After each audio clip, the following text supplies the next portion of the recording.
Assalamualaikum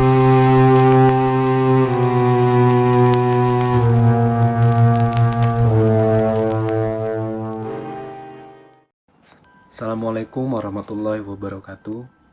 Di video kali ini saya akan menceritakan kisah mistis saya waktu mendaki di Gunung Slamet.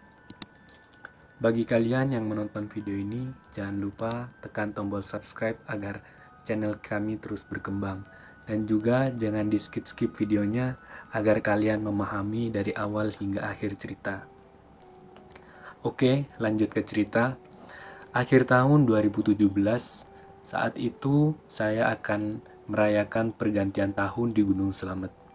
Saat itu saya mendaki dalam rombongan, total ada 14 orang yang mendaki bersama saya. Teman setenda saya ada 4 orang, yakni Iwal, Elka, Nurhadi, dan Farul.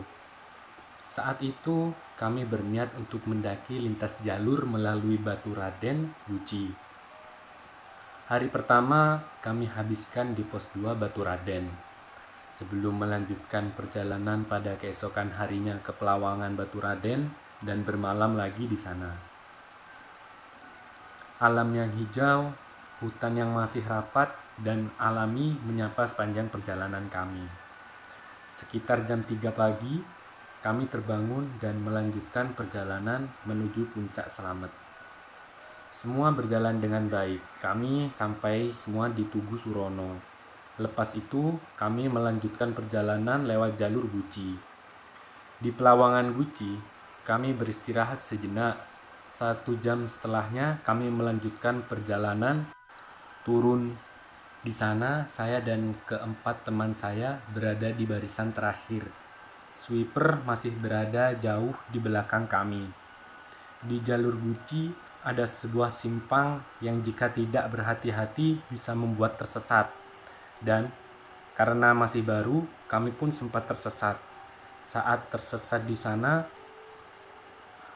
kami menemui sebuah bangunan semi permanen, yaitu berbentuk kotak, beratapkan biru terpal, berdindingkan spanduk-spanduk bekas pemilu. Saya dan Iwal yang berada paling depan melihat seseorang kakek berada dalam bangunan itu. Setelah mengucapkan permisi, saya segera bertanya kepada kakek itu. "Kek, jalan turun lewat mana ya?" tanya saya kepada kakek itu. Tapi sang kakek hanya diam saja. Lama membuat kami hanya tertegun dan saling berpandangan. "Udah cuy, balik arah aja, salah jalur ini kita," ujar LK. Yang tadi dengan Farul dan Nurhadi memeriksa jalur di sekitar bangunan itu. Gak ada jalur di depan, lebih baik lagi balik ke jalur yang tadi dilewatin, tambah Farul. Kami pun bersepakat dan memutuskan kembali ke jalur yang sebelumnya kami lewati. Saat ingin pamit kepada si kakek, kami terkejut karena sang kakek tidak ada lagi di tempatnya.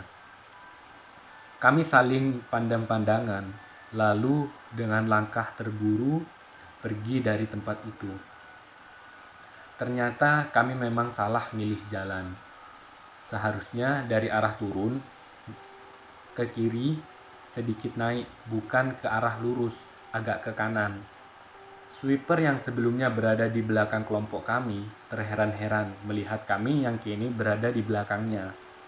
Saat di pos 1, suara azan terdengar sayup-sayup dari kejauhan. Pemukiman warga sudah dekat. Kami pun memutuskan beristirahat di sana. Pos 1 Guci lumayan lega, ditumbuhi banyak pepohonan pinus di sekitarnya. Kami pun memutuskan ngopi dan sebat dulu di sana. Sejam berada di sana, kami memutuskan untuk berjalan lagi. Saat berdiri dari arah salah satu pohon pinus di sana, saya melihat sesuatu yang mengejutkan. Saya melihat ke arah Iwal, Nurhadi, dan LK. Mereka sepertinya melihat hal yang sama. Saya memberi kode kepada yang lain untuk tidak mengindahkannya atau mengabaikannya saja. Kami pun berjalan lagi untuk menginap ke rumah salah seorang teman di sana. Malamnya, kami memutuskan mandi air panas di Guci sambil merayakan tahun baruan. Mandi air panas selepas naik gunung itu rasanya benar-benar plong, menghilangkan penat, pegal pada tubuh karena jelang pergantian tahun. Suasana hari itu sangat ramai. Namun di bawah jembatan yang berada di pemandian air panas, saya melihat sosok yang tidak asing. Namun begitu saya pejamkan mata, sejenak sosok itu kembali menghilang. Esok siang kami kembali ke Jakarta. Keesokan malamnya saat sedang kumpul di kontrakan yang biasa kami jadikan base camp di Jakarta, kami pun membicarakan kejadian tersebut. Kakek yang kami temui di bangunan semi permanen itu ternyata mengikuti sepanjang perjalanan kami turun. Saat di belakang, gue dengar suara langkah kaki. Pas gue nengok, ternyata ya itu si kakek. Si Farul cerita. Makanya, habis itu gue minta tuker posisi. Di pos 2, pas lagi ngeres juga, gue lihat itu kakek duduk di sebelah Loal, ujar LK. Tapi gue ngerasa yang paling kelihatan itu pas di pos 1 ya. Kita semua ngeliat, tambah LK. Yang disertai anggukan setuju oleh kami semua. Begitu asiknya ngobrol, tak terasa waktu sudah menunjukkan jam 11 malam. Saat masih asiknya ngobrol, kami berlima mendengar suara gamelan. Tak lama mendengar suara sinden yang sedang bernyanyi. Saya, Iwal, Fahrul, LK, dan Nur Hadi saling berpandangan.